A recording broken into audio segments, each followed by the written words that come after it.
Hallo, mein Name ist Jürgen Fischer und ich liebe es, jungen Christen die Bibel zu erklären. Unser Thema heute: Kleinglaube, Wankelmütigkeit, Zweifel. So dieser gesamte Komplex. Da werden wir uns kurz drüber unterhalten. Fangen wir mit dem ersten Begriff an. Wankelmütigkeit. Was ist ein wankelmütiger Mensch? Ein wankelmütiger Mensch ist einer, in dem zwei Herzen schlagen. Blub, blub, blub, blub, blub, blub, blub, blub. Ja, also ich habe ein Herz, blub, blub, das schlägt für Gott. Und dann habe ich ein Herz, blub, blub, das schlägt für was anderes. Und ein wankelmütiger Mensch, der steht mal auf der Seite, blub, blub, blub, da schlägt alles für Gott. Und im nächsten Moment auf der Seite, blub, blub, blub, und da schlägt es für was anderes. Er weiß einfach nicht, der wankelmütige Mensch, wofür er sich entscheiden soll. Das ist jemand, der mal mit Leidenschaft in der Bibel liest, mal leidenschaftlich betet, mal leidenschaftlich in die Gemeinde kommt, mal leidenschaftlich sich um Leute kümmert. Da schlägt das Herz für Gott. Und schon im nächsten Moment kann es sein, dass sein Herz für was ganz anderes schlägt. Und er driftet völlig ab. Und er weiß gar nicht mehr, dass das eigentlich gar nicht dazu passt zu dem anderen. Er ist mal hier und mal da. Und immer so hin und her und hin und her. Zu solchen Leuten, die sich nicht entscheiden können, die zwischen den Stühlen sitzen, die nicht wissen, links oder rechts, bin ich jetzt voll auf Gottes Seite oder drehe ich eigentlich in meinem Leben mein eigenes Ding? Zu diesen Leuten sagt Jakobus in Jakobus Kapitel 4, Vers 8, reinigt die Herzen, ihr Wankelmütigen. Diese Doppelherzigkeit, dieses zwei Herzen, die in meiner Brust schlagen, da muss eines raus.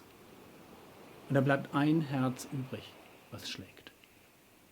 Und wenn du so ein Typ bist, dann lege diesen wankelmütigen Anteil an deinem Charakter, der nicht weiß, was er will, leg den bitte ab. Zweiter Begriff, Zweifel. Der Zweifler ist oft in seinem Herzen wankelmütig, weil er mal glaubt und Gott vertraut und mal den Zweifeln Raum gibt. Und das hängt bei ihm dann oft ab von den Lebenssituationen. Sind die Lebenssituationen gut, dann glaubt er. Aber dann kommen vielleicht schwierige Zeiten, schwierige Lebensumstände, schwierige Gefühle, Ängste. Und der Glaube, der rutscht ihm so aus dem Blick. Das ist ein Zweifler, der dann denkt, stimmt das eigentlich, was Gott da gesagt hat?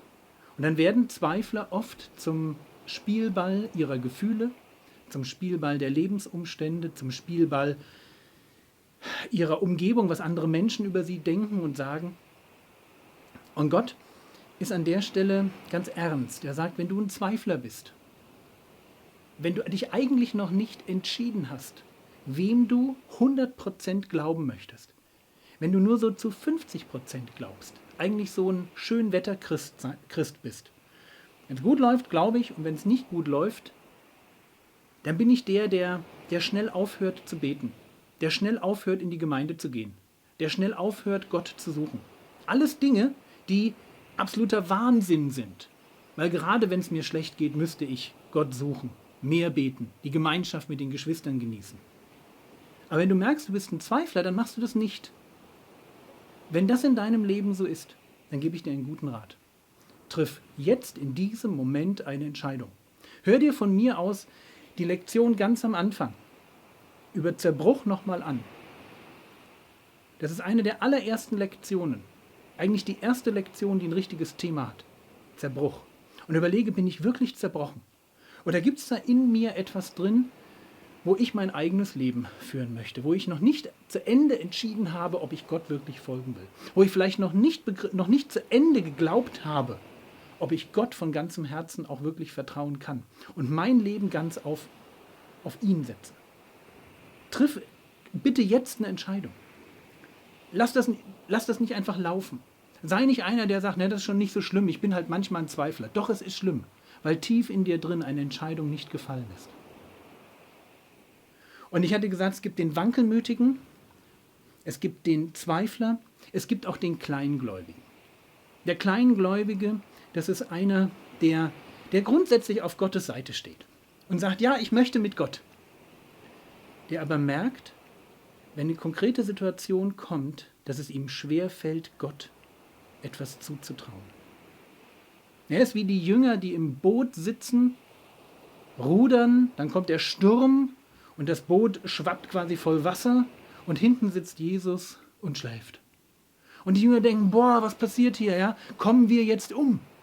Und Jesus schläft. Komm, wir wecken den mal auf. Das heißt, die Jünger trauen Gott in dem Moment nicht zu, dass er mit dem Sturm fertig wird. Und dann weckt man Jesus auf. Weil man denkt, na, Jesus macht das dann schon. Jesus, der übrigens großen Glauben hat, das sieht man daran, dass er schläft und dass er denkt, das ist überhaupt kein Problem, der sagt dann zu den Jüngern, ihr Kleingläubigen. Ja, warum?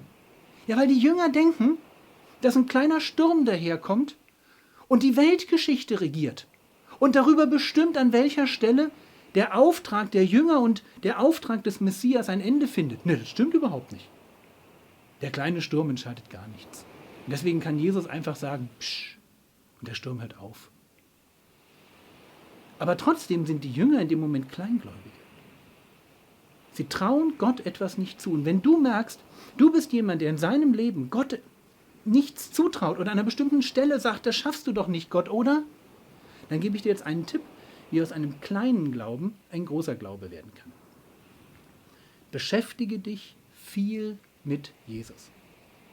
Je mehr du dich mit Jesus, mit Gott selber beschäftigst und verstehst, wer Gott ist, umso mehr wird der kleine Glaube Stück für Stück groß. Und du fängst an, Gott am Ende wirklich alles zuzutrauen. Und das ist der Glaube, den Gott sucht, schätzt und belohnt. Der neue Begriff für dich heute ist Hirte. Ein Hirte ist einer, der Nutztiere hütet. Ja, also ein Schafhirte, so eine Herde Schafe, und hütet die. In der Bibel gibt es diesen Begriff einmal im wörtlichen Sinn. Die Hirten, die an Weihnachten das Jesuskind finden, sind wirklich richtige Hirten. Dann gibt es den Begriff aber auch im übertragenen Sinn. Wenn das heißt, dass Gott unser Hirte ist, gibt einen Psalm, der Herr ist mein Hirte, Psalm 23. Oder wenn Jesus sagt, ich bin der gute Hirte, dann meint er damit, dass er sich uns gegenüber so verhält wie ein guter Hirte. Das heißt, ein guter Hirte, der bewahrt seine Herde, der führt seine Herde, der versorgt seine Herde, der beschützt sie. Und all das möchte Gott auch tun. Und im gleichen Sinne steht das Wort Hirte dann auch für die Hirten der Gemeinde. Das sind Menschen mit einer Gabe, anderen voranzugehen, sich um sie zu kümmern, dafür zu sorgen, dass die genug Nahrung bekommen, jetzt im übertragenen Sinn Bibelnahrung. Also dass es einer Gemeinde gut geht. Das ist Hirtendienst. So, das war Hirte. Praktische Aufgabe. Klick doch mal auf diese Seite hier. Wenn du das tust, dann findest du dort eine Landkarte. Sehr einfach, dafür frei. Du darfst sie dir runterladen und ausdrucken. Ich möchte Folgendes. Ich möchte, dass du in diese Landkarte 3 Bereiche einträgst, nämlich den Bereich Judäa, Samaria und Galiläa.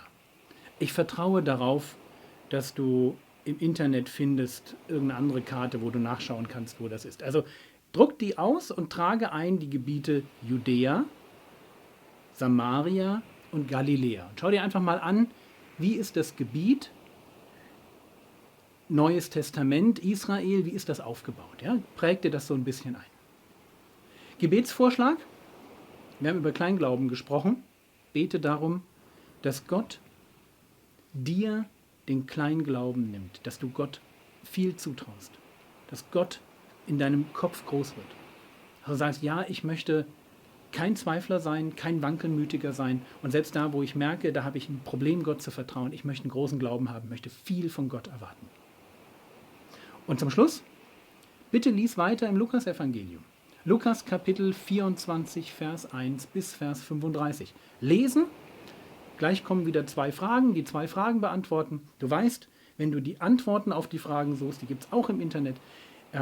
Es ist ein toller Kurs. Ich bin froh, dass du dabei bist. Es hat mir Spaß gemacht mit dir. Gott segne dich.